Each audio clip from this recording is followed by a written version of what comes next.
आंदोलन केलेलं आहे. काय तुमचं प्रमुख या आंदोलनाचं स्वरूप आहे? या आंदोलनाचं स्वरूप म्हणजे देशभरात भारतीय जनता पार्टीच्या वतीने ठिकठिकाणी आंदोलनं केली जातात. याचं मुख्य कारण असं आहे की उपराष्ट्रपती जे संसदेचे सभापती आहेत त्यांचा अतिशय अपमानास्पद वागणूक आणि त्यांची मिमिक्री करून त्यांची जी टिंगल उडवण्याचा प्रयत्न केला जातो. हा उपराष्ट्रपतींचाच अपमान नाही, तर हा पूर्ण देशाचा अपमान आहे, हा संसदेचा अपमान आहे. आणि जी संसद आपली संविधानाने चालते, हा संविधानाचा अपमान आहे. तर निश्चितपणे ही जी संविधानिक पद आहेत याचा अपमान करणं म्हणजे संविधानाचा अपमान करणं आहे. तर आमची अशी मागणी आहे की राहुल गांधी असतील, तृणमूल काँग्रेसचे आमदार असतील, खासदार असतील, यांनी सगळ्यांनी जाहीर माफी मागावी, या देशाची माफी मागावी, उपराष्ट्रपतींची माफी मागावी, असं आमचं मुख्य मागणी आहे.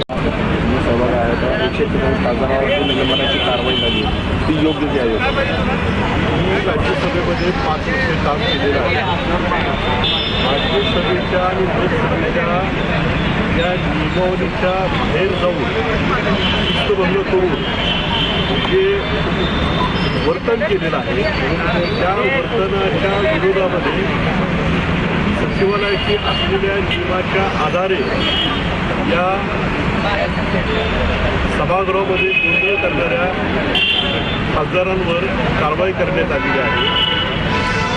लोकशाहीच्या मंदिरामध्ये लोकांचे प्रश्न मांडणं आणि लोककल्याणकारी बिलाला सहकार्य करणं, गरज पडेल तेव्हा त्यामध्ये दुरुस्ती सुचवणं हे पार्लमेंटमध्ये कर्तव्य म्हणून काम करायचं असतं. ते त्यांनी कर्तव्य बजावलं नाही, म्हणून त्यांच्यावर निलंबनाची कारवाई करण्यात आलेली आहे.